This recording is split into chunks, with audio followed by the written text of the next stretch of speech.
পূর্ব পাকিস্তান এবং পশ্চিম পাকিস্তানের মধ্যে একটা গৃহযুদ্ধ হয়। পশ্চিম পাকিস্তানের বিরুদ্ধে বিদ্রোহ করে বামেরা এবং আওয়ামী লীগ, এবং শেষ হয় ভারতের সামরিক অভিযান এবং তাদের কাছে পাকিস্তানের ইস্টার্ন কমান্ডের আত্মসমর্পণের মধ্যে দিয়ে। এই বিদ্রোহের নেপথ্যে আওয়ামী লীগ যেই মূল বয়ান তৈরি করছে সেটা হইতেছে পাকিস্তান সরকার পূর্ব বাংলার প্রতি অর্থনৈতিক বৈষম্য করছে এবং শোষণ করছে।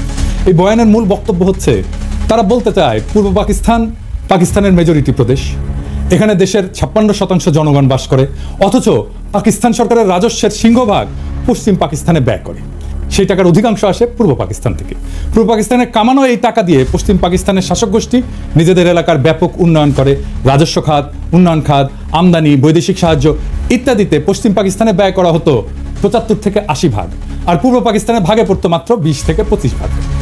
এছাড়া পূর্ব পাকিস্তানের মানুষকে দৈনন্দিন দ্রব্য সামগ্রী, পণ্য সামগ্রী পশ্চিম পাকিস্তানের চাইতে বেশি দামে কেনা লাগতো, যা ছিল তৎকালীন শাসক গোষ্ঠীর এক ক্রূর পরিকল্পনা, যার মাধ্যমে এদেশের গরিব দুঃখী মানুষের রক্ত তারা চুষে নিত। দুই প্রদেশের মধ্যে মাথাপিছু আয়ের মধ্যে ছিল ব্যাপক বৈষম্য, যা হচ্ছে তাদের শোষণের পলিসি। এইসব ক্ষোভকে ঘুঁটা দিয়া আওয়ামী লীগ 70 সালের নির্বাচনে একটা বিখ্যাত পোস্টার ছাপায় সারা দেশে ব্যাপকভাবে বিলি করছিল। পোস্টারটার শিরোনাম ছিল সোনার বাংলা শ্মশান কেন। কি ছিল সেই পোস্টারে? সেই পোস্টারে দেখানো হয়েছে যে বৈষম্য, রাজস্ব খাতে বাংলাদেশ 1500 কোটি টাকা ব্যয় হয়, পশ্চিম পাকিস্তানে 5000 কোটি টাকা ব্যয় হয়। উন্নয়ন খাতে ব্যয় হয় বাংলাদেশে 3000 কোটি টাকা, পশ্চিম পাকিস্তানে 6000 কোটি টাকা। বৈদেশিক সাহায্য বাংলাদেশ শতকরা পায় 20 ভাগ, পশ্চিম পাকিস্তান পায় 80 ভাগ। বৈদেশিক দ্রব্য আমদানি বাংলাদেশের শতকরা 25 ভাগ, পশ্চিম পাকিস্তান 75 ভাগ। কেন্দ্রীয় সরকারের চাকরি বাংলাদেশের শতকরা 15 ভাগ আর পশ্চিম পাকিস্তানে 85 ভাগ। সামরিক বিভাগে চাকরি বাংলাদেশের শতকরা 10 ভাগ এবং পশ্চিম পাকিস্তানে 90 ভাগ। চাইলের দাম মন প্রতি বাংলাদেশে 50 টাকা আর পশ্চিম পাকিস্তানে 25 টাকা। আটা মন প্রতি বাংলাদেশে 30 টাকা, পশ্চিম পাকিস্তানে 15 টাকা।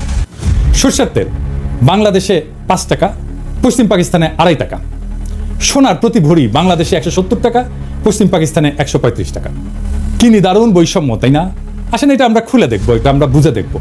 70 সালের নির্বাচনের সেই পোস্টারটা পরিকল্পনা করেন জনাব নুরুল ইসলাম এবং আঁকেন শিল্পী হাশিম খান। এই পোস্টারটা সারা দেশে ব্যাপক সাড়া ফেলে এবং এই পোস্টারটাই আওয়ামী লীগের স্বায়ত্তশাসনের বয়ানের ন্যায্যতার মূল ভিত্তি। আওয়ামী লীগ পাকিস্তানের বিরুদ্ধে তার বিদ্রোহকে জাস্টিফাই করার জন্য যত আর্গুমেন্ট হাজির করছে তার সবকিছুর মূলে হচ্ছে পাকিস্তানিদের অর্থনৈতিক শোষণ। এখনো এরা তাই বলে। প্রাইমারি স্কুলের পাঠ্যপুস্তকের মধ্যেও এই পোস্টারটাকে ঢুকানো হয়েছিল এবং প্রায় সকলের মনেই ছোটবেলা থেকেই এইরকম একটা বদ্ধমূল ধারণা যে পাকিস্তান 23 বছরে অর্থনৈতিক প্রবঞ্চনা বাঙালিদেরকে বাধ্য করছে মুজিবের 6 দফা আন্দোলনকে সমর্থন করতে। সেই 6 দফা ছিল বাঙালি জাতির মুক্তির সনদ।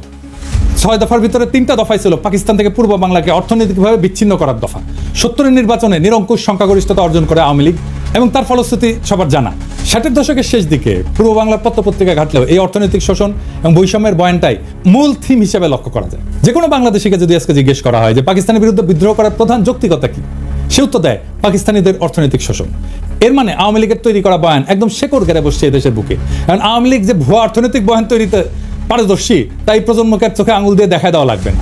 বিগত 15 বছরে আমাদের সবার একদম চোখের সামনে আওয়ামী লীগ পরিসংখ্যান নিয়ে ভয়ঙ্কর কারচুপি করে মহা উন্নয়নের এক বয়ান তৈরি করছে, যেখানে বাস্তবতা হচ্ছে দেশের সব ব্যাংক এবং আর্থিক খাতকে লুটপাট করে নিঃশেষ করে ফেলা।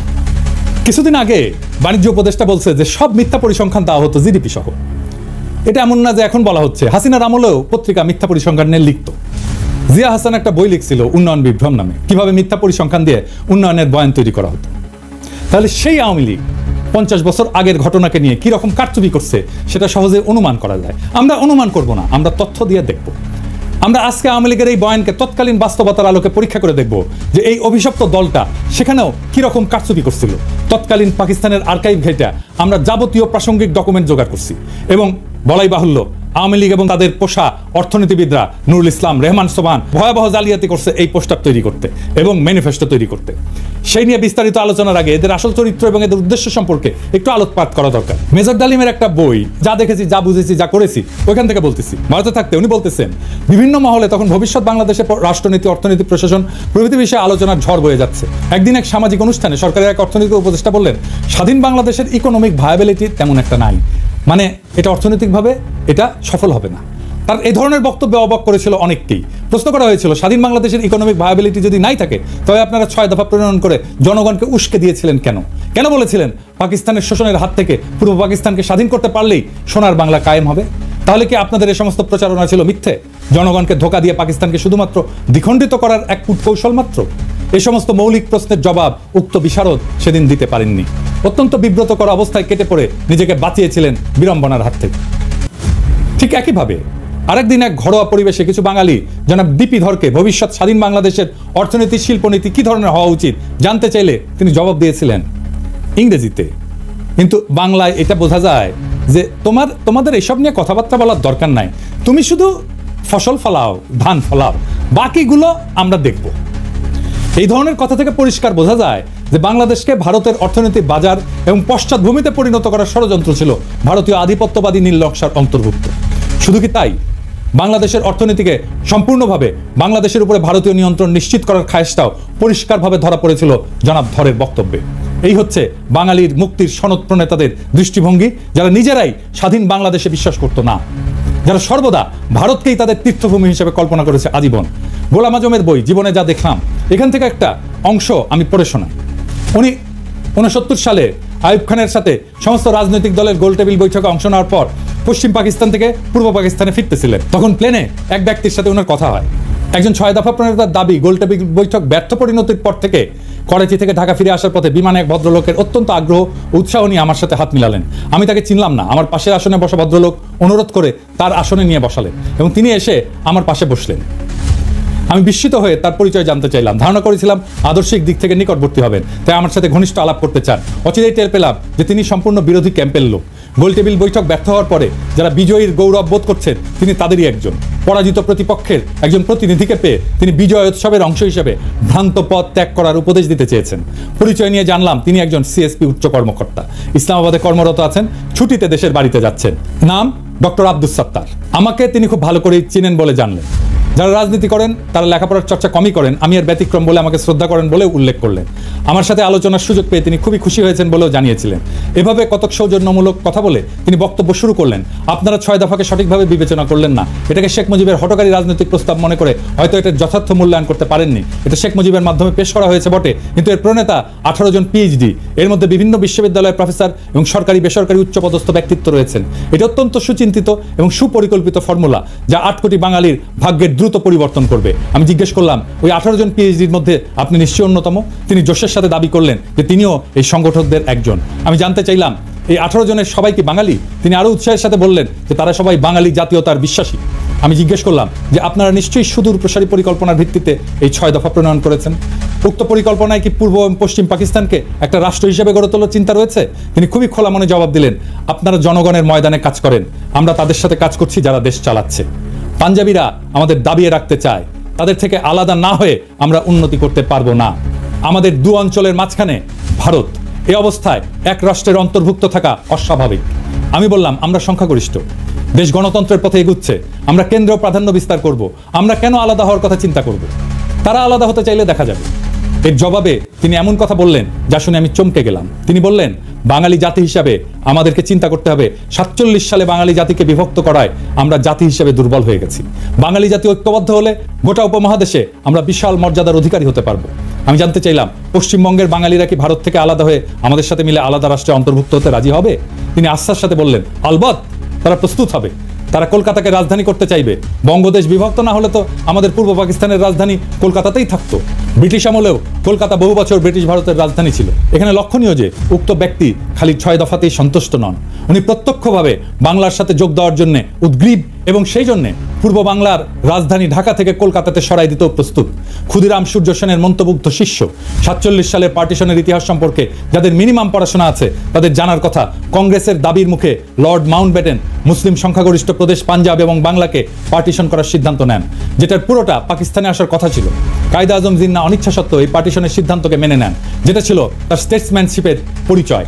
জিন্নাহ এটা নিয়ে আফসোস করে পোকায় কাটা পাকিস্তান বলেছিলেন। মাউন্টব্যাটেন প্ল্যানের আগ পর্যন্ত কংগ্রেস, মুসলিম লীগ এবং ইংরেজ সরকারের মধ্যে যত আলোচনা হয়েছে তার মুখ্য টপিক ছিল নতুন সংবিধানে ব্রিটিশ ভারতের 11টি প্রদেশের মধ্যে কিরকম সম্পর্ক থাকবে স্বাধীনতার পর। 1946 সালের ক্যাবিনেট মিশনে পুরো ভারতকে অখণ্ড রেখে মুসলিম প্রধান প্রদেশগুলোকে ম্যাক্সিমাম অটোনমি দেওয়ার একটা প্রস্তাব সংবিধানে করা হয়, যেটাতে মুসলিম লীগ এবং কায়েদে আজম সম্মতি প্রদান করেন। কংগ্রেস এবং নেহরু সেই প্রস্তাব মানতে রাজি না থাকায় কায়েদে আজম এরপর পূর্ণ স্বাধীনতার দাবি করেন। মাউন্টব্যাটেন প্রস্তাবের আগ পর্যন্ত প্রদেশগুলোকে অখণ্ড রেখে কোন প্রদেশ ভারতে থাকবে আর কোনটা পাকিস্তানে যাবে সেটা নিয়ে নেগোসিয়েশন চালান। মুসলিম লীগ 11টি প্রদেশের মধ্যে 4টি মুসলিম প্রধান প্রদেশ বাংলা, পাঞ্জাব, সিন্ধু, উত্তর পশ্চিম সীমান্ত প্রদেশ দাবি করে। মাউন্টব্যাটেন নেহেরু দিয়ে ইনফ্লুয়েন্স হন। এই নেহেরুর সাথে মাউন্টব্যাটেনের স্ত্রীর একটা অ্যাফেয়ার ছিল, দরকার পড়লে এটা রেফারেন্স দেওয়া যাবে। তো এই ইনফ্লুয়েন্স হয়ে বাংলা এবং পাঞ্জাবের পুরো প্রদেশ না দিয়ে সেটাকেও পার্টিশন করার সিদ্ধান্ত নেন। 3রা জুন মাউন্টব্যাটেনের পার্টিশনের সিদ্ধান্তের পর ব্রিটিশ পার্লামেন্টের প্রথম প্ল্যানে, যেটা জুলাই মাসে ইন্ডিয়ান ইন্ডিপেন্ডেন্স অ্যাক্ট 1947-এর ভিতরে অন্তর্ভুক্ত ছিল, বাংলা প্রদেশের 5টি বিভাগের বর্ধমান প্রেসিডেন্সি, রাজশাহী, ঢাকা, চট্টগ্রাম 28টা জেলার মধ্যে পাকিস্তানকে 16টা জেলা প্রদান করা হয়। বর্ধমান বিভাগকে সম্পূর্ণ ভারতে, ঢাকা এবং চট্টগ্রাম বিভাগকে পার্বত্য চট্টগ্রাম ডিস্ট্রিক্ট বাদে, পার্বত্য চট্টগ্রাম পরে অন্তর্ভুক্ত হয়েছে, সম্পূর্ণ পাকিস্তানকে প্রদান করা হয়। প্রেসিডেন্সি বিভাগের 6টি জেলার মধ্যে পাকিস্তানকে 3টা, যশোর, মুর্শিদাবাদ, নদিয়া, এবং ভারতকে 3টা জেলা, কলকাতা, 24 পরগনা, খুলনা প্রদান করা হয়। রাজশাহী বিভাগকে পার্টিশন করে 8টি জেলার মধ্যে 6টি জেলা, বগুড়া, দিনাজপুর, মালদা, পাবনা, রাজশাহী, রংপুর পাকিস্তানে, এবং অবশিষ্ট 2টি জেলা দার্জিলিং, জলপাইগুড়ি ভারতে প্রদান করা হয়। এছাড়া জুলাই মাসে আসামের সিলেট জেলাতে গণভোট হয়, সেখানকার সংখ্যাগরিষ্ঠ মুসলিম পাকিস্তানে যোগ দেওয়ার পক্ষে ভোট দেয়। এরপরে স্যার সিরিল রেডক্লিফকে প্রধান করে একটা পার্টিশন কমিশন বানানো হয় ফাইনাল ডিটেলস ঠিক করার জন্য। স্যার রেডক্লিফ ইন্ডিয়ান ইন্ডিপেন্ডেন্স অ্যাক্টের প্ল্যানে অদল বদল করেন। প্রথমত উনি মুর্শিদাবাদ, নদিয়া এবং মালদা জেলাকে ভারতে প্রদান করেন, পাকিস্তানকে ভারত থেকে খুলনা নিয়ে প্রদান করেন, এছাড়া পাকিস্তানকে পার্বত্য চট্টগ্রাম জেলা প্রদান করেন। খালি এতটুকু করেই ক্ষান্ত হন নাই, উনি এরপরে পার্টিশনের ইউনিটকে জেলা থেকে থানা পর্যায়ে নামায় আনেন। অর্থাৎ খালি মুসলিম সংখ্যাগরিষ্ঠ জেলার মধ্যে যেসব থানা মুসলিম সংখ্যাগরিষ্ঠ সেগুলোকেই পাকিস্তানে ভাগে পড়ে প্রদেশ থেকে ইউনিট একেবারে থানাতে নামায় আনছে। এর ফলে রেডক্লিফ সাহেবের জলপাইগুড়ি এবং দিনাজপুর জেলাকে পার্টিশন করে মুসলিম প্রধান থানাকে পাকিস্তানে দেন। মালদা, মুর্শিদাবাদ পুরোটাই ভারতে থাকে মুসলিম সংখ্যাগরিষ্ঠ হওয়া সত্ত্বেও। নদিয়াকে পার্টিশন করে কুষ্টিয়া, চুয়াডাঙ্গা অঞ্চল পাকিস্তানে, এবং যশোরকে পার্টিশন করে বনগাঁ পর্যন্ত ভারতকে দেওয়া হয়। 24 পরগনা জেলা পুরোটাই ভারতে থাকে। এরপরও উনি ক্ষান্ত হন না, উনি সিলেটের 35টি থানার মধ্যে 6টি থানা কেটে করিমগঞ্জ সহ সেটা ভারতকে প্রদান করেন। এই রেডক্লিফ অ্যাওয়ার্ড দেশ স্বাধীন হওয়ার 1-2 দিন পর প্রকাশ করা হয়। রেডক্লিফ পাঞ্জাবেও ঘুটু করছে, মাউন্টব্যাটেনের চাপে পড়ে, সেটা অন্য কাহিনী, এর সাথে কাশ্মীর জড়িত। রেডক্লিফ রিভারের রেলেভেন্ট অংশ আপনি এখানে পাবেন, আমি সবগুলোই ডেসক্রিপশনে দিয়ে দিচ্ছি। 3রা জুন 1947 সালে মাউন্টব্যাটেনের পার্টিশন সিদ্ধান্ত প্রকাশিত হওয়ার পর বাংলা প্রদেশের মুসলিম লীগের নেতা সোহরাওয়ার্দী দিল্লিতে কায়েদে আজমের সাথে দেখা করতে যান। সোহরাওয়ার্দী এবং বাংলার মুসলিম লীগ ভেবেছিল পুরো বাংলা প্রদেশ পাকিস্তানে যাবে। পার্টিশনের সিদ্ধান্তে তারা স্বাভাবিকভাবে আপসেট হয়। সোহরাওয়ার্দী এবং আবুল হাশিম মানে বদরুদ্দিন ওমরের বাবা জিন্নার কাছে অনুমতি চায়, যদি জিন্না রাজি থাকে তখন তারা বাংলা কংগ্রেসের নেতাদের সাথে আলোচনা করে 2 পক্ষ মিলে একটা প্রপোজাল দেবে যাতে পুরো বাংলা প্রদেশ এক থেকে ভারত এবং পাকিস্তান থেকে আলাদা হয়ে তৃতীয় একটা দেশ তৈরি করে আসামের সাথে মিলে। জিন্না তার সম্মতি প্রদান করেন। এই প্রস্তাবে বাংলা কংগ্রেসের নেতা শরৎ বসু, সুভাষ বোসের দাদা এবং শর্মিলা বোসের ঠাকুরদা, যিনি এই বইটা লিখছিলেন, ওনারা নিমরাজি থাকলেও কেন্দ্রীয় কংগ্রেসের নেতা নেহেরু এবং সর্দার প্যাটেল যখন জানতে পারে তারা শরৎ বোসকে বিশাল ঝাড়ি মারে, তাতে শরৎ বোস ওই প্রস্তাব থেকে সরে আসে। এছাড়া বাংলার হিন্দু মহাসভার নেতা শ্যামাপ্রসাদ মুখার্জি এই প্রস্তাব শোনার পর বিশাল জনসভা ডেকে এই প্রস্তাবের বিরোধিতা করার জন্য। তারা কোনো মতেই হিন্দুস্তান থেকে আলাদা হতে রাজি না। এইসব শোডাউন কাজে দেয় এবং এখানেই অখণ্ড বাংলার প্রস্তাবের ইতি ঘটে। ইতিহাস এখানে প্রমাণ করে 1947 সালে বাংলা ভাগের জন্য কংগ্রেস এবং হিন্দু মহাসভা দায়ী। স্বাভাবিকভাবেই তারা পুরো বাংলাকে ভারতের অংশ হিসেবে চেয়েছিল, মুসলিম লীগ পুরো বাংলাকে পাকিস্তানের অংশ হিসেবে চেয়েছিল। কিন্তু পার্টিশনের সিদ্ধান্ত শোনার পর মুসলিম লীগ অখণ্ড বাংলা রাখতে রাজি ছিল যদি বাংলা আসাম মিলে তৃতীয় আর একটা দেশ হয়। কংগ্রেস এবং মহাসভা সেটার চাইতে খণ্ডিত বাংলাকেই ভারতের অংশ হিসেবে প্রেফার করে। তৎকালীন বাংলার মুখ্যমন্ত্রী সোহরাওয়ার্দী শেষে একটা প্রস্তাব দেয় যে অন্তত রাজধানী কলকাতা 6 মাস পর পাক ভারতের যৌথ কন্ট্রোলে থাকুক, যাতে প্রশাসনিক ব্যবস্থা অর্গানাইজভাবে ট্রান্সফার করা যায়। সর্দার প্যাটেলের উত্তরে বলেন, নট ইভেন ফর 6 days।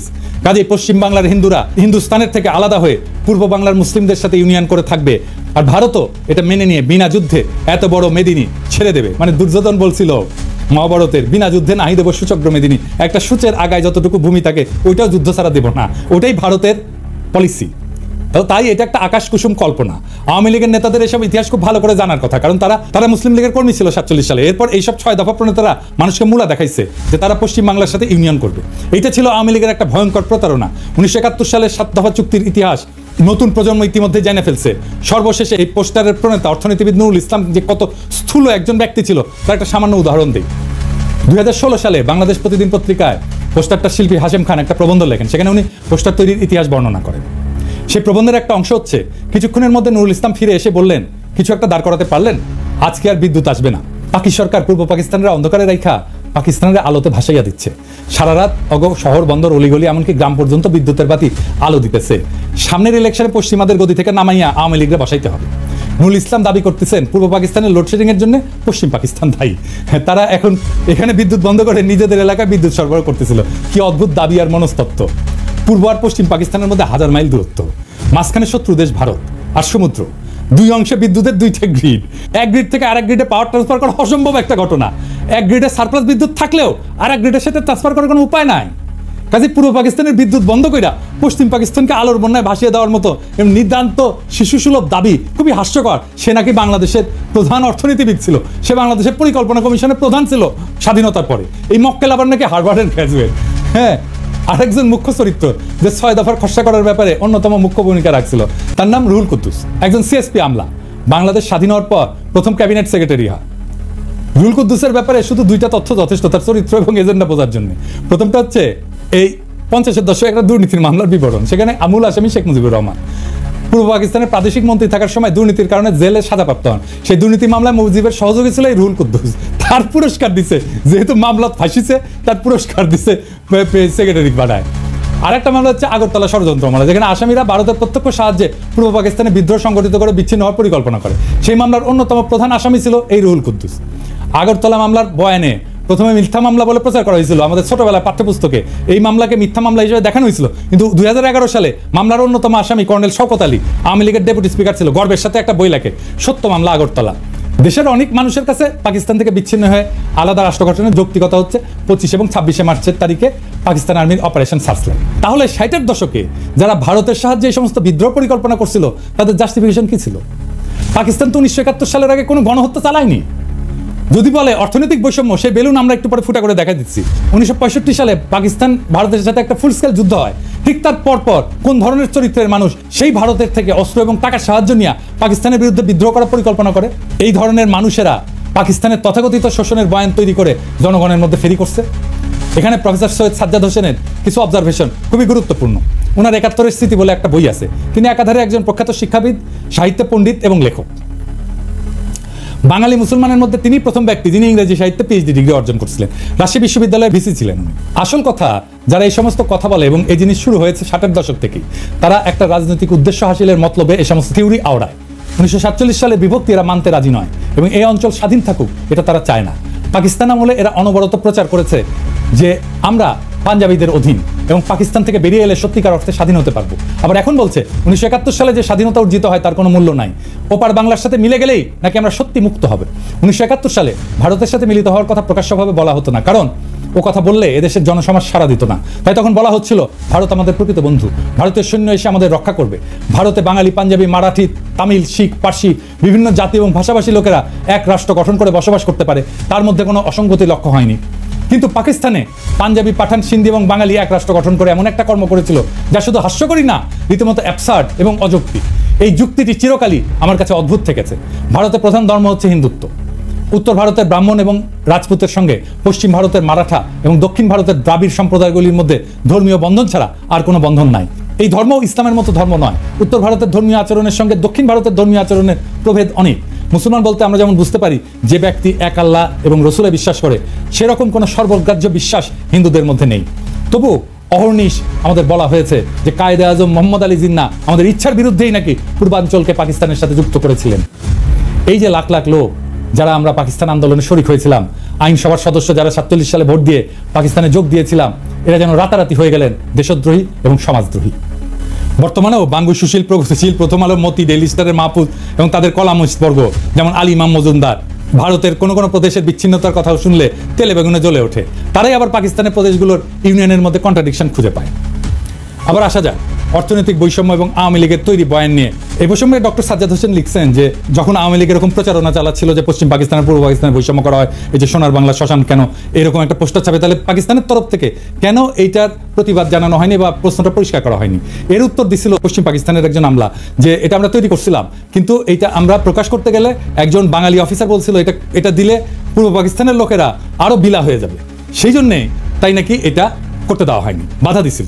ওনার বইয়ে এই অংশে এটা লেখা আছে। আওয়ামী বয়ানের এই যে শুভঙ্করের ফাঁকি, এটা ধরার জন্য আমরা ব্যাখ্যা করব সরকারি ফাইন্যান্স কিভাবে কাজ করে এবং সরকারি ফাইন্যান্সের সাথে দেশের জিডিপির সম্পর্ক এটা কি। একটা দেশের জিডিপি হচ্ছে সেই দেশের মধ্যে অবস্থিত সমস্ত পণ্য, বস্তু, সার্ভিস বা সেবা, এটার যোগফল। যে দেশে যত উন্নত সে দেশের জনগণ তত বস্তু এবং সেবা উৎপাদন করে এবং ভোগ করে। সরকারের মধ্যে থেকে একটা ভাগ কর হিসাবে আদায় করে, নিজের এজেন্ডা অনুযায়ী সেটা খরচ করে। আরেকটা রাস্তা হচ্ছে সরকারের আছে, সেটা হচ্ছে আভ্যন্তরীণ এবং আন্তর্জাতিক সেক্টর থেকে লোন নেওয়া। এই লোনের ইনস্টলমেন্ট পরে সরকারকে করের টাকা থেকে শোধ করতে হয়। ফাইনাল একটা রাস্তা আছে সরকারের কাছে, সেটা হচ্ছে আভ্যন্তরীণ যে কোনো বিল পরিশোধের জন্য টাকা ছাপানো। কিন্তু এর ফলে মুদ্রার মান, ইনফ্লেশন হয়, আমরা জানি মুদ্রাস্ফীতি হয়। ইনফ্লেশন এক ধরনের ট্যাক্স, কিন্তু যার মাধ্যমে সরকার দেশের জিডিপির একটা অংশ নিজের পকেটস্থ করে। এই করের জন্য পার্লামেন্ট অথবা আইনসভার কোনো বিল পাস করানো লাগে না। সরকারের বাজেটে দুই ধরনের বাজেট থাকে, একটা বাজেট রাজস্ব খাত আর একটা বাজেট উন্নয়ন খাত। করের টাকা দিয়ে সরকার প্রশাসন, প্রতিরক্ষা, বিদ্যমান স্থাপনার ভরণ পোষণ, আগের ঋণের সুদ পরিশোধ এবং অন্যান্য খরচ চালায়। এটা রাজস্ব খাত বা অপারেটিং এক্সপেন্ডিচার। এরপরে কিছু সারপ্লাস থাকলে সেটা প্লাস সরকার দেশি বিদেশি সেক্টর থেকে ঋণ নিয়ে বিভিন্ন মন্ত্রণালয়ের অধীনে উন্নয়নমূলক প্রজেক্ট গ্রহণ করে। এই উন্নয়নমূলক প্রজেক্টগুলোকে এডিপি বা অ্যানুয়াল ডেভেলপমেন্ট প্রোগ্রাম বলে। অধিকাংশ প্রজেক্টে যে ব্রিজ টিজ, রাস্তা টাস্তা, এগুলো সব এডিপির অন্তর্ভুক্ত। তবে এডিপির বাইরে অল্প কিছু প্রজেক্ট থাকে। বাজেটে এডিপির বাৎসরিক বরাদ্দ দেওয়া থাকলেও সেই বরাদ্দ সবসময় সম্পূর্ণ খরচ হয় না, বিভিন্ন কারণে। এর পিছনে প্রজেক্টের ধীর গতি আছে, প্রশাসনিক সক্ষমতার অভাব, কেনাকাটায় আমলাতান্ত্রিক জটিলতা ইত্যাদি কারণ থাকে। বাজেটের একটা বাস্তব স্যাম্পল দেখেন, এইরকম করে বাজেট লেখা হয়। এখন আমরা আলোচনা করব বৈদেশিক মুদ্রার ব্যাপার। দেশের কোম্পানিগুলো ব্যবসা করে রপ্তানি করে কিছু টাকা পায়, ফরেন কারেন্সি, আর আমরা রেমিটেন্স পাঠাই বিদেশে যারা আছে। এইভাবে দেশ বৈদেশিক মুদ্রা অর্জন করে। বাংলাদেশ, পাকিস্তান, ভারত সরকার এই বৈদেশিক মুদ্রার প্রবাহ এটাকে নিয়ন্ত্রণ করে। দেশে আসা বৈদেশিক মুদ্রা ব্যাংক থেকে সেন্ট্রাল ব্যাংকের কন্ট্রোলে যায়। সেন্ট্রাল ব্যাংক দেশের মানুষকে বৈদেশিক মুদ্রার বিপরীতে দেশীয় মুদ্রা প্রদান করে। এরপর কোনো আমদানিকারক কিছু আমদানি করতে চাইলে সেন্ট্রাল ব্যাংকের অনুমতিক্রমে লেটার অফ ক্রেডিট খুলে প্রয়োজনীয় বৈদেশিক মুদ্রা দিয়ে বস্তু অথবা সেবা আমদানি করে। আমেরিকা, সিঙ্গাপুর, হংকং এসব দেশে এরকম কোনো এক্সচেঞ্জ কন্ট্রোল নাই। এসব কারেন্সি ফ্রি ফ্লোটিং, মানে সাপ্লাই ডিমান্ডের উপরে ফরেন কারেন্সির বিনিময় মূল্য নির্ভর করে বা ওঠানামা করে। আমদানি রপ্তানিকারকের কোনো কেন্দ্রীয় ব্যাংকের অনুমতি লাগে না, বা কেন্দ্রীয় ব্যাংক এই সমস্ত ব্যাপার রেগুলেট করে। এই যে বাংলাদেশ, পাকিস্তান বা ভারতের সরকার তার বিভিন্ন প্রজেক্টের জন্য প্রয়োজনীয় বৈদেশিক মুদ্রা কেন্দ্রীয় ব্যাংক থেকে কেনে, দেশীয় করের মাধ্যমে উত্তোলন করা টাকার বিনিময়, অথবা সরাসরি বিদেশি কোনো সেক্টর থেকে বৈদেশিক মুদ্রা ঋণ নেয় কোনো প্রজেক্টের জন্য। দেশে বৈদেশিক মুদ্রার প্রবাহ, রপ্তানি এবং রেমিটেন্স মিলে আমদানি থেকে বেশি হলে সারপ্লাস জমতে থাকে সেন্ট্রাল ব্যাংকের হিসাবে। এটাকে বলা হয় ফরেন কারেন্সি রিজার্ভ। এবার আমরা দেখব শোষণ কাকে বলে, অর্থনৈতিক শোষণ কাকে বলে। আমাদের আক্কেল জ্ঞান বলে যে শোষণ হচ্ছে কারো কাছ থেকে জোর করে বেশি টাকা করের মাধ্যমে তুলে সেই টাকা নিজের পিছনে খরচ করা, অথবা কারো শস্য, সম্পদ, গবাদি পশু ইত্যাদি জোরপূর্বক নিয়ে যাওয়া, অথবা কাউকে বাধ্যতামূলকভাবে কোনো কাজ করতে বাধ্য করা এবং তাকে কম পারিশ্রমিক দেওয়া। তাই তো এরকম অসংখ্য উদাহরণ মানব সমাজে পাওয়া যায়। যেমন মঙ্গলরা তারা কারো শস্য, সম্পদ, গবাদি পশু জোরপূর্বক নিয়ে যেত। মারাঠাদের বর্গী হামলার উদাহরণ তো আছেই, তাদের চৌত আদায় করতো। রোমান সাম্রাজ্যে ইতালিতে রোমান নাগরিকদের কর দেওয়া লাগতো না, সাম্রাজ্যের সমস্ত খরচ রোমানদের দখলকৃত প্রদেশের মানুষদের কাছ থেকে তোলা হতো। এরকম আরও অনেক উদাহরণ পাওয়া যাবে। আরাকানের মগ এবং পর্তুগিজদের রেইড উল্লেখযোগ্য, তারা এসে আমাদের এখান থেকে নিয়ে যেত জিনিসপত্র। এখন পাকিস্তান আমলে পাকিস্তানের কেন্দ্রীয় সরকার কি পূর্ব বাংলায় রেড দিয়ে সমস্ত শস্য, গবাদি পশু জোর করে নিয়ে যেত? না। নাকি তারা আমাদেরকে দাস হিসাবে বাঙালিদেরকে ধরে নিয়ে গিয়ে তাদের খনিতে খনি মজুর হিসেবে কাজ করাইছে? না, তা তো না। তাহলে শোষণটা হইলটা কিভাবে? পূর্ব বাংলা এবং পশ্চিম পাকিস্তানের, পাঞ্জাব, সিন্ধু, সীমান্ত, বেলুচিস্তানের মানুষ সবাই দেশের সমান নাগরিক ছিল না। একটা কথা বারবার বলা হয় যে পূর্ব পাকিস্তানের জনসংখ্যা পাকিস্তানের জনসংখ্যার 56%। করের ব্যাপারে সবচেয়ে গুরুত্বপূর্ণ তথ্য হচ্ছে পূর্ব পাকিস্তানের মানুষ পাকিস্তানের রাজস্বের কত যোগান দিত জানেন? 26%, মাত্র 26%। পশ্চিম পাকিস্তানের 44% মানুষ বাকি 74% যোগান দিত। এর বিপরীতে পূর্ব পাকিস্তান চতুর্থ পঞ্চবার্ষিক পরিকল্পনায় মোট সরকারি উন্নয়ন বরাদ্দের 60% বরাদ্দ পাইছিল, পশ্চিম পাকিস্তান পাইছিল 40%। ওদেরই তো বিদ্রোহ করার কথা। তৃতীয় পরিকল্পনায় পূর্ব পাকিস্তান পাইছিল 53%, পশ্চিম পাকিস্তানের বরাদ্দ ছিল 47%। দ্বিতীয় প্ল্যানে 63-64 সালে দুই প্রদেশের অনুপাত ছিল 50-50। একবার ব্যাপারটা ঠান্ডা মাথায় চিন্তা করে দেখেন তো, একটা প্রদেশ দেশের মোট রাজস্বের 26% যোগান দিয়ে বিপরীতে 53-60% উন্নয়ন বরাদ্দ পাচ্ছে, তাও আবার নিজেদের শোষিত বলে জোর গলায় দাবি তোলে। আরে ভাই, বাটপাড়ির তো একটা সীমা আছে, তাই না? আরে বাটপাড়ি কেউ ধরতে পারলো না। উল্টা আমরাই তো এক হিসেবে পাঞ্জাব, সিন্ধু প্রদেশকে শোষণ করছি। তারা জনসংখ্যার অনুপাতে কম হয়েও রাজস্ব করের অধিকাংশ যোগান দিছে এবং সেই যোগানের অধিকাংশ উন্নয়ন বরাদ্দ আমরা পাইছি। তারা তো এই ব্যাপারে একটা টু শব্দ পর্যন্ত করেনি। আরে বেটা, সামার তুই বেশি টাকা নিলি, আবার বলিস আমাদের শোষণ করিচ্ছে। পাকিস্তানে 1955 সাল থেকে 1975 সাল পর্যন্ত 20 বছরে সর্বমোট 4টা পঞ্চবার্ষিক পরিকল্পনা হয়, মানে 5 বছরের বাজেট করা হয়। সেই বাজেটের মূল কপি এবং প্রাসঙ্গিক পরিসংখ্যান বিশ্লেষণ করলে আওয়ামী লীগের অর্থনৈতিক বৈষম্যের বয়ানের বেলুন ফুটা হয়ে যায়। লীগের পোস্টার সম্পূর্ণ ভুয়া, মন গড়া, আন্দাজে বসানো সংখ্যা। একটা মজার ব্যাপার লক্ষ্য করলে দেখা যাবে পোস্টারতে অধিকাংশ সংখ্যা 2 দিয়া গুণ করে মিলাই দেওয়া হয়েছে। যেমন ধরেন উন্নয়ন খাতে আমাদের 3000, ওদের 6000। শতকরা অনুপাতে খুব সুন্দর করে আমাদের ভাগে 10, 15, 20, 25 বসায় দেওয়া হয়েছে। দ্রব্যমূল্যের দাম চমৎকারভাবে আমাদের সবকিছুর দাম ঠিক দ্বিগুণ একটা সংখ্যা বসায় দেওয়া হয়েছে, তাই না? একটা বাচ্চাকে অঙ্ক কষতে দিলে সে অঙ্ক না পারলে উত্তরে যেরকম একটা সংখ্যা আন্দাজে মিলায় বসায় দেয়, ব্যাপারটা ঠিক সেই রকম। তবে এই পোস্টারের প্রস্তুতকারক আওয়ামী লীগের এক টাউট অধ্যাপক। বৈদেশিক সাহায্য ঋণ উন্নয়ন বাজেটের অংশ, কাজে একটা এলাকার উন্নয়ন বরাদ্দ 50 থেকে 60%, আর সেই প্রদেশের বৈদেশিক সাহায্য মাত্র 20%। এটা একমাত্র নুরুল ইসলামের মতো টাউট একটা অধ্যাপকের মস্তিষ্ক থেকে বাইর হবে। বৈদেশিক আমদানির হিসাব সম্পূর্ণ মন গড়া, কারণ একটা দেশের মাল করাচিতে আমদানি হচ্ছে নাকি চট্টগ্রামে আমদানি হচ্ছে সেটা কাস্টমস একবারই ঢুকে। এরপরে দেশের অভ্যন্তরে সেই মাল কোন প্রদেশ থেকে কোন প্রদেশে যাচ্ছে সেটা কোনো কাস্টমস হিসাব থাকে না। কাজে কোন প্রদেশ আমদানির কত শতাংশ কনজিউম করে সেটার কোনো আলাদা অ্যাকাউন্ট ছিল না, থাকা সম্ভব ছিল না সেই সময়। আমদানির 25 থেকে 75% সংখ্যা সম্পূর্ণ কাল্পনিক। বৈদেশিক মুদ্রা কোন প্রদেশ কত আয় করে, ব্যয় করে, কনজিউম করে, একটা দেশের ভিতরে কোনো পরিসংখ্যান থাকে না। যেমনটা থাকে না জেলা ভিত্তিক হিসাব। এটা করতে হলে প্রত্যেক প্রদেশ, প্রত্যেক জেলার নিজস্ব কেন্দ্রীয় ব্যাংক লাগবে, নিজস্ব ফরেন কারেন্সি অ্যাকাউন্ট লাগবে। এক্স্যাক্টলি এই জন্যই 6 দফার মধ্যে এই পয়েন্টটা ঢুকানো হয়েছিল। আওয়ামী লীগ নিজেও জানতো না এইসব হিসাব। তারা সম্পূর্ণ ভুয়া সংখ্যা ওরাইছে বিদ্রোহ জাস্টিফাই করার জন্য। প্ল্যানগুলোর মূল কপি এবং রেলেভেন্ট পরিসংখ্যান আমি ডেসক্রিপশনে দিয়ে দিচ্ছি। দ্বিতীয় এবং পঞ্চম পঞ্চবার্ষিক পরিকল্পনায় পূর্ব বাংলা 50%-এর কম উন্নয়ন বরাদ্দ পাইছে। তবে সর্বদা তাদের যোগান দেওয়া 25 থেকে 26% রাজস্ব থেকে বেশি বরাদ্দ পাইছে। দ্বিতীয় প্ল্যানে 26% করের বিপরীতে 39% বরাদ্দ পাকিস্তানের রাজস্ব কেন্দ্রীয় সরকার তুলে সেই বরাদ্দ প্রাদেশিক সরকারকে দিত। প্রাদেশিক সরকার বিভিন্ন প্রজেক্ট বাস্তবায়ন করত। প্রথম দুইটা প্ল্যানে বরাদ্দ 50%-এর কম দেওয়ার কারণ ছিল পূর্ব পাকিস্তানের প্রাদেশিক সরকারের সক্ষমতার অভাব। তারা বরাদ্দকৃত অর্থ দিয়ে সব প্রজেক্ট প্রকিউর করে কমপ্লিট করতে পারতো না। এখনও বাংলাদেশে কিন্তু এই উন্নয়ন বাজেটের অর্থ ফেরত যায়। এখনকার বাংলাদেশের এডিপি বাস্তবায়নের হার অনেক কম। আর প্রথম পরিকল্পনা যখন গ্রহণ করা হয় তখন কেন্দ্রের প্রধানমন্ত্রী ছিল আমাদের হোসেন শহীদ সোহরাওয়ার্দী, প্রাদেশিক সরকারও আওয়ামী লীগ, আতাউর রহমানের নেতৃত্বে। এছাড়া পাকিস্তানের 47 সালে স্বাধীন হওয়ার পর থেকে 11 বছর পর 1958 সালে মার্শাল ল আসার আগ পর্যন্ত ক্ষমতাতে অধিকাংশ সময় বাংলাদেশের মানুষ ছিল, পূর্ব বাংলার মানুষ ছিল। প্রধানমন্ত্রী, প্রেসিডেন্ট, এমনকি গভর্নর জেনারেল হিসাবে 3 জন প্রধানমন্ত্রী, খাজা নাজিমুদ্দিন, মোহাম্মদ আলী বগুড়ার, ইনি লিয়াকতের পরে পাকিস্তানের দ্বিতীয় লংগেস্ট প্রধানমন্ত্রী ছিলেন। আওয়ামী বয়ান এদের নাম মুছে ফেলছে। হোসেন শহীদ সোহরাওয়ার্দী 11 বছরের মধ্যে সর্বমোট 5 বছর প্রধানমন্ত্রী ছিলেন। প্রথম 4 বছর ছিলেন উত্তরপ্রদেশের মুয়াজ্জির লিয়াকত আলী খান। জিন্নাহ মারা যাওয়ার পর গভর্নর জেনারেল হন আহসান মঞ্জিলের খাজা নাজিমুদ্দিন। পাকিস্তানের all powerful president Iskander Mirza, উনি তো বাংলার মানুষ। তার পূর্বপুরুষরা শত শত বছর ধরে বাংলার মুর্শিদাবাদে বসবাস করছিল, বাংলায় কথা বলতো। এদের নাম সময়কাল আওয়ামী লীগের বয়ানে সম্পূর্ণ মুছে ফেলা হয়েছে, যাতে তারা ষড়যন্ত্রমূলক বিদ্রোহ জাস্টিফাই করার জন্য দাবি করতে পারে পাকিস্তান বাঙালিদের কখনোই ক্ষমতায় যেতে দিবে না। এটা সম্পূর্ণ ভুয়া দাবি। বাঙালিরা ক্ষমতায় ছিল, কাজে পশ্চিম পাকিস্তানিদের ষড়যন্ত্র লজিক এখানে ধোপে টেকে না। বরং মার্শাল ল এবং আইয়ুব খান আসার পর পূর্ব বাংলার বরাদ্দ অনেক বাইরে যায়, 50% অতিক্রম করে। এটা ছাড়া পূর্ব পাকিস্তানের প্রাদেশিক সরকার প্রাইভেট ইনভেস্টমেন্ট এবং ব্যবসা বাণিজ্যকে সর্বদা নিরুৎসাহিত করছে। তারা ভ্রান্ত সমাজতান্ত্রিক মতাদর্শের কারণে অসংখ্য আমলাতান্ত্রিক লাল ফিতা তৈরি করে রাখছিল। এখানে কেন্দ্রীয় সরকারের কোনো হাত ছিল না। এই জন্যই দুই প্রদেশে পূর্ব এবং পশ্চিম পাকিস্তানের প্রাইভেট ইনভেস্টমেন্টের মধ্যে বিশাল পার্থক্য, যার জন্য সম্পূর্ণরূপে দায়ী হচ্ছে প্রাদেশিক সরকারের পলিসি, যারা সবসময় বাঙালি ছিল। মোদ্দা কথা, যেই বয়ানে বলা হয় পূর্ব পাকিস্তানের করের টাকায় পশ্চিম পাকিস্তানে বিলাসিতা করত, সম্পূর্ণ ভুয়া, ভ্রান্ত এবং উদ্দেশ্যমূলক একটা প্রচার। পূর্ব পাকিস্তানে বিশাল ডেফিসিট পূরণ করা হতো পশ্চিম পাকিস্তানের কর দিয়া। আর একটা পয়েন্ট যেটা 6 দফাতে অন্তর্ভুক্ত ছিল, এক প্রদেশ থেকে আরেক প্রদেশে মূলধন পাচার বন্ধ করতে হবে, কারণ নাকি বাংলার মূলধনে লাহোর আর করাচি গড়ে উঠছে। বাস্তব ঘটনা সম্পূর্ণ 180 ডিগ্রি উল্টা। পূর্ব বাংলার ডেফিসিট রাজ্য ছিল, এরা 26% কর দিয়ে 55% বরাদ্দ পেত, সর্বনিম্ন বরাদ্দ পেয়েছে 39%। বাস্তবে সিন্ধু পাঞ্জাবের মূলধনে পূর্ব বাংলার উন্নয়নে ব্যয় করা হয়েছে, কিন্তু তারা একবারও এটা নিয়ে আপত্তি তোলে নাই যে কেন তাদের করের টাকা দিয়ে পূর্ব বাংলাকে পালন করা হচ্ছে। আমরাই চোরের মায়ের বড় গলার মতো চিল্লাইছি। এই চার্টের দ্বিতীয় এবং তৃতীয় প্ল্যানে সরকারি খরচের হিসাব ইমপ্লিমেন্টেড, অ্যালোকেটেড না। তৃতীয় প্ল্যানে পূর্ব পাকিস্তানে অ্যালোকেটেড ছিল 16,000 মিলিয়ন রুপি, পশ্চিমে ছিল 14,000 মিলিয়ন রুপি। ইয়াহিয়া খান চতুর্থ প্ল্যানে পূর্ব পাকিস্তানের এত হাউকাউ দেখে পূর্ব পাকিস্তানের বরাদ্দ এক ধাক্কায় দ্বিগুণ করে মোট সরকারি বরাদ্দের 60% করে দেয়। এইবারে আসেন মাথাপিছু আয়ের পরিসংখ্যান নিয়ে কথা বলি। আরেকটা অভিযোগ তোলা হয়তো দুই অংশের মাথাপিছু আয়ের মধ্যে বৈষম্য ছিল। একটা দেশে বিভিন্ন জেলার মানুষের গড় আয়ের মধ্যে পার্থক্য থাকতেই পারে। বাংলাদেশে বিভিন্ন বিভাগের গড় আয় বিভিন্ন রকম, এর মধ্যে শোষণের কি আছে? তার উপরে পূর্ব পাকিস্তানের প্রাদেশিক সরকার প্রাইভেট সেক্টরকে লাল ফিতা দিয়ে আটকানোর ফলে স্বাভাবিকভাবে গড় আয় সিন্ধু পাঞ্জাবের থেকে কম হবে। এরপরেও পূর্ব পাকিস্তানের গড় আয় সীমান্ত প্রদেশ এবং বেলুচিস্তান থেকে বেশি ছিল। আইয়ুব খান, ইয়াহিয়া খান তো সীমান্ত প্রদেশের মানুষ ছিলেন। তারা কি তাহলে তাদের নিজেদের এলাকা শোষণ করে পূর্ব বাংলাকে তুলনামূলকভাবে বেশি মাথাপিছু আয়ের বরাদ্দ করে দিছিল? আরো বড় কথা, পূর্ব পাকিস্তানের গড় আয় ভারতের গড় আয়ের থেকে বেশি ছিল। যে পূর্ব বাংলাকে লক্ষ্য করে 47-এর দেশভাগের সময় ইংরেজ গভর্নর স্যার ফ্রেডেরিক ব্যারেজ বলেছিল এটা হবে পৃথিবীর সবচেয়ে বড় চাষাদের বস্তি, রুরাল স্লাম। সেই পূর্ব বাংলা 20 বছরে ভারতের গড় আয়কে ছাড়ায় যায়। শিল্পায়নের দিক থেকে পশ্চিম বাংলার জুট মিলের সংখ্যাকে ক্রস করে। 47 সালে যেখানে পূর্ব বাংলায় একটা পাটকল ছিল না, 20 বছরে সেখানে 70টা জুট মিল হয়। যে পাঞ্জাবিদেরকে শোষক হিসেবে দেখানো হয়, তাদের নিজেদের গড় আয় সিন্ধুর থেকে কম ছিল।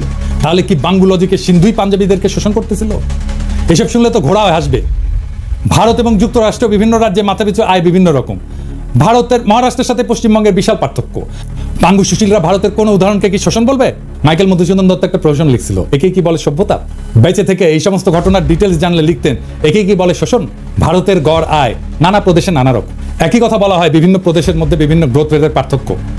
আমেরিকার বিভিন্ন রাজ্যের মধ্যে বিভিন্ন গ্রোথ রেট, ভারতের বিভিন্ন রাজ্যের মধ্যে বিভিন্ন গ্রোথ রেট, কিন্তু কোনো বয়ানে এসবকে শোষণ বলা হয় না। পাকিস্তানের ক্ষেত্রে সবাই লাফায় ওঠে, একদম শোষণের লেকচার মারা শুরু করে কেন? আর একটা বিষয় আছে, সেটা হচ্ছে কস্ট অফ লিভিং এর তারতম্য। পোস্টারে যে কস্ট অফ লিভিং দেখা হয়েছে, আশা করি এতক্ষণে সবাই বুঝছেন সেটা সম্পূর্ণ ভুয়া আন্দাজে বসানো সংখ্যা। এখানে আরো দুইটা কথা যোগ করি। একটা দেশের বিভিন্ন শহর গ্রাম জীবনযাত্রার খরচ ভিন্ন। ঢাকাতে জীবনযাত্রার খরচ মাগুরার একটা গ্রামের থেকে অনেক বেশি। তাহলে কি বাঙ্গুলজিকে মাগুরার গ্রাম ঢাকাকে শোষণ করতেছে? বিশ্বের সব দেশেই শহর গ্রাম বিভিন্ন এলাকার জীবনযাত্রার খরচ ভিন্ন ভিন্ন।